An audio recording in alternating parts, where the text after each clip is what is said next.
Today, we are diving into the absolutely epic 5,000-year history of one of the world's most incredible crossroads, Punjab.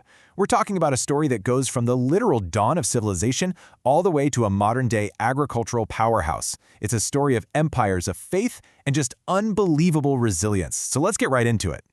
So here's the big question that sits at the heart of this whole story. How did this one region, kind of tucked away in the northwest of the Indian subcontinent, become the essential gateway for basically everyone? Conquerors, traders, entire cultures. Let's start putting the pieces of that puzzle together. To really understand Punjab's destiny as a gateway, we need to go back. I mean, way back, all the way to the beginning, when its fertile river valleys first became a cradle for civilization itself. Okay, so this isn't just some boring list of dates, right? This is the story of how it all began. First, you have these early human settlements popping up in a land that was just lush with forests and these massive rivers. Then, boom, one of the world's first great urban civilizations, the Indus Valley, explodes into existence right here. And after that, a whole new chapter kicks off with the arrival of the Aryans, who brought the cultural seeds of what would eventually become early Hinduism. I mean, this is the very bedrock of our entire story. So with that ancient foundation set, Punjab's role as a major crossroads really snaps into focus. It becomes the gateway to the rest of the Indian subcontinent, a prize to be won and a path that everyone wanted to control. This right here really captures the central tension of Punjab's entire history. It's a constant push and pull. On one side, you've got these powerful homegrown empires, like the Mauryans under the legendary emperor Ashoka, who brought unity and the teachings of Buddhism. But on the other side, you have this relentless stream of armies from the outside, from Alexander the Great to Mahmud of Ghazni, who all saw Punjab as the key to unlocking the subcontinent. This constant struggle is what would forge a truly unique and incredibly resilient identity. But out of all that chaos, that constant churn of conflict and different cultures mixing, something completely new was about to be born. A spiritual and political revolution that wouldn't just change Punjab, it would send ripples all across the world. And at the absolute heart of this transformation is the birth of Sikhism in the 15th century.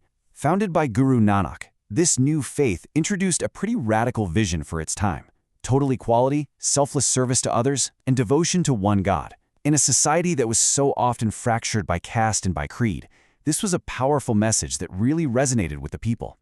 Now, this spiritual awakening didn't just stay spiritual.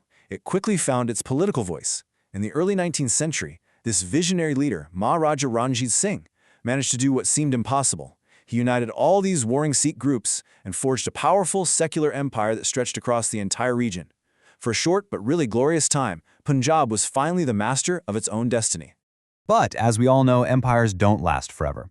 The next chapter in Punjab's story is a tough one. It's about loss and it's about division, as these huge forces of colonialism and nationalism collide, leaving a scar on the land and its people that honestly, you can still see today.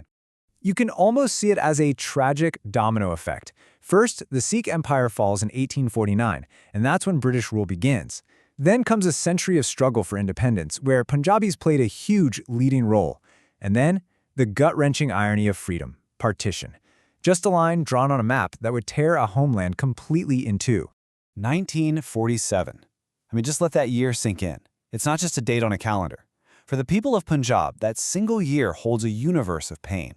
The partition of British India created two Punjabs, one in India, one in Pakistan, and it unleashed this tidal wave of violence. It triggered one of the largest and most brutal mass migrations in all of human history.